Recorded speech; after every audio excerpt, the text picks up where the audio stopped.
Hello guys, চলে এলুম খেলার খবর চ্যানেলে আবারও বিগ আপডেট নিয়ে। তো খুব গুরুত্বপূর্ণ আপডেট আছে মোহনবাগান টিমকে নিয়ে। তো চলো বন্ধুরা, কিন্তু যেটা প্রতি ভিডিওর প্রথমেই বলি যে পুরো ভিডিওটা কিন্তু দেখতে হবে, স্কিপ করলে চলবে না। স্কিপ করলে কিন্তু ভিডিওর মধ্যে অনেক কিছু তোমরা মিস খেলে কিন্তু পরে কি হচ্ছে তোমরা বুঝতে পারবে না। এবং যারা চ্যানেলে নতুন আছে অবশ্যই খেলার খবর চ্যানেলটা সাবস্ক্রাইব করে পাশে থাকো এবং বেল আইকন ঘন্টাটা ঢং করে বাজিয়ে দাও।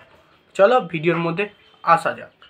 তো ফার্স্টেই যে আপডেটটা তোমাদের দিতে চলেছি ব্র্যান্ডন হ্যামিলকে নিয়ে এবং হুগো বুমোসকে নিয়ে। তো চলো, ব্র্যান্ডন হ্যামিলের কতটা চোট আছে, তো যতটা সম্পূর্ণ বোঝা যাচ্ছে আগামীকালে ব্র্যান্ডন হ্যামিল নিশ্চয়ই যেন উড়িষ্যা যায়নি এবং উড়িষ্যার ম্যাচে মোহনবাগানের সঙ্গে পার্টিসিপেট করেনি। সেক্ষেত্রে বোঝা যাচ্ছে ব্র্যান্ডন হ্যামিলের চোট কিন্তু এখনও খুব একটা ভালো সারেনি, গুরুতর আছে এবং তিনি প্রায় 2 থেকে 3টে ম্যাচ নাকি এখনও বসতে পারে, যেটা মোহনবাগান ম্যানেজমেন্ট খবর সূত্রে জানা যাচ্ছে এখনও 3-4টে ম্যাচ বসতে পারে। সেক্ষেত্রে যেটা শোনা যাচ্ছে, যে আপডেটটা আসছে, যে হুগো বুমোসকে কিন্তু আবার রেজিস্টার করানো হচ্ছে, কারণ ব্র্যান্ডন হ্যামিলের জায়গায় হুগো বুমোকে কিন্তু আবার নিয়ে আসা হচ্ছে। কারণ নিশ্চয়ই তোমরা জানো ব্র্যান্ডন হ্যামিল ডিফেন্সের প্লেয়ার এবং হুগো বুমো মিডফিল্ডের প্লেয়ার। তাও একটা বিদেশি যদি ড্রপ হয়ে যায়, 5টা বিদেশি নিয়ে প্রতিটা টিমকে খেলতে হবে, তাহলে মোহনবাগানকে তাহলে 5টা প্লেয়ার নিয়ে, মানে 5টা বিদেশি প্লেয়ার নিয়ে খেলতে হবে। সেক্ষেত্রে একটা যখন অপশান আছে, কেন বাড়িয়ে নেবে না? সেক্ষেত্রে কিন্তু হুগো বুমোসকে আনরেজিস্টার থেকে রেজিস্টার করানো হচ্ছে, যেটুকু খবর পাওয়া গেছে। তো কারণটা হচ্ছে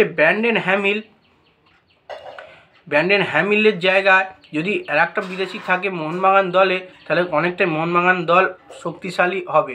এবং ব্র্যান্ডন হুগো বুমোসকে কী কারণে আনরেজিস্টার করা রেখেছিল, এইটাই হচ্ছে তার মূল বিষয়। কোনো বিদেশি যদি কোনো রকমে যদি চোট পায়, সেক্ষেত্রে কিন্তু বিদেশির সংখ্যা কমে গেলে কিন্তু অসুবিধা হবে না নতুন বিদেশিকে আনা। সেই জন্য অ্যান্টোনিও লোপেস আভাস আনরেজিস্টার করিয়ে রেখেছিল কিন্তু হুগো বুমোসকে।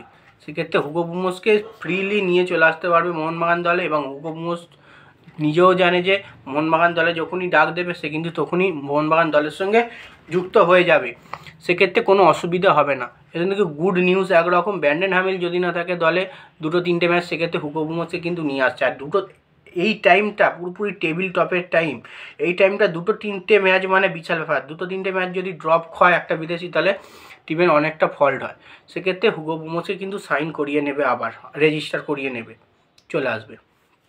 একটা যে আপডেট আছে Manzorro, Hyderabad FC player Manzorro. এই মানজোরোকে কিন্তু অনেকগুলো ক্লাব নিশ্চয়ই তোমাদের বলেছি টার্গেট করছে পরের মরশুমের জন্য। এই মরশুমের জন্য একদমই নয়, পরের মরশুমের জন্য টার্গেট করছে। সেক্ষেত্রে কিন্তু খুবই গভীরভাবে টার্গেট করছে মোহনবাগান, কারণ মানজোরো পরের মরশুমে যদি 8 বিদেশি, যে কোনো দল 8 বিদেশি যদি সাইন করাতে পারে, সেক্ষেত্রে কিন্তু মানজোরো কিন্তু একটা ভালো অপশান হবে।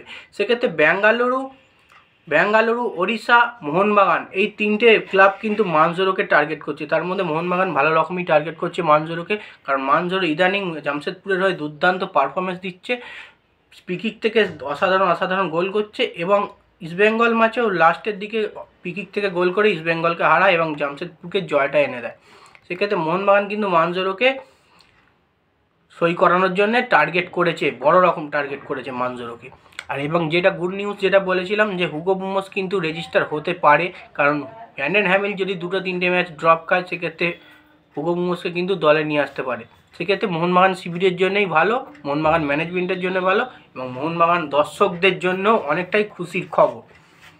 তো যাই হোক, ভিডিওটা আজ এইটুকু আপডেট ছিল। আবার যদি কোনো বিগ আপডেট আসে তোমাদের ফার্স্ট আমি দিয়ে দেবো। তো ভিডিওটা ভালো লাগলে লাইক, কমেন্ট, শেয়ার, সাবস্ক্রাইব করে পাশে থাকো। আর বাই, নেক্সট ভিডিও দেখা হচ্ছে, টাটা।